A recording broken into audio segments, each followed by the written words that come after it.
welcome back to Manya Fitness. We are in week 3 of how to become a runner for beginners. If you haven't seen week 1 or week 2 yet, please look below, the links are there.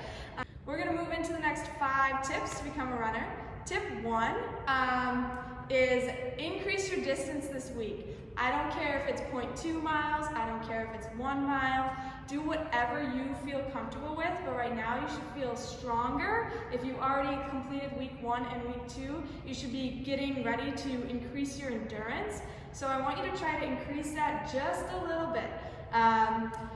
And you don't have to increase the pace, you just want to increase the endurance now. We're going to work on building that up so that you can become a stronger runner and run further, especially if you're getting prepared for a 5K, a half marathon, or whatever you might be training for, or even if you're not training and you just want to become more of a distance runner, this is where you're going to start. So if you're at that half mile marker, try to make it to a mile.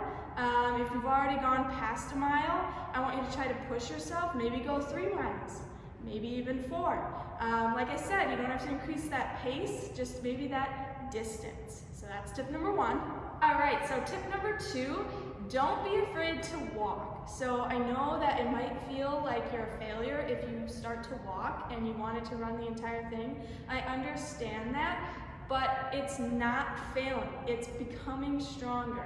You might have ran fast and now you need to walk for a moment to catch your breath, but then try to start back up running again, but just go slower.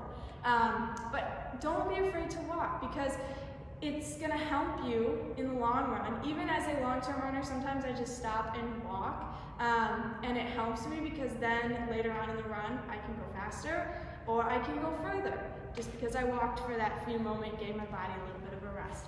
And always remember, you're still lapping everybody on the couch, even if you're walking, and so you don't have to feel bad, don't put pressure on yourself, you don't have to run the whole thing. Like I said, tip number 1 is to increase endurance and to increase distance, but don't be afraid to walk if it's too much for you. Tip 3, don't eat too much before you set out on your run. If you're planning on eating a big meal and then 30 minutes to an hour later you have your run scheduled, it's probably not going to work. Usually I need about an hour and a half. Sometimes an hour works if it's a lighter meal, but usually an hour and a half is to where I feel good enough to run. You want to make sure that if you are going to eat a snack before you run, it's light, maybe like fruit snacks, something with quick sugar to give you a little bit of boost of energy, but nothing that you would eat that gets you full, nothing that's heavy, because that's going to really set you back, and you're probably not going to feel like running once you start running, because that meal is going to be sitting in your stomach. And also the motivation will probably be lacking as well, so you might not even get the motivation to get out the door after eating that big of a meal. You might feel groggy, tired, whatever it is. So don't plan that big meal before your run. Tip number 4, you need to have good shoes with support. So make sure that there's something that you're comfortable running in, that are going to be supportive of your foot, that are lightweight so they don't drag you down and feel heavy while you're picking up your feet to run. You're just going to want to make sure that it fits to your foot, so that you can have a better run.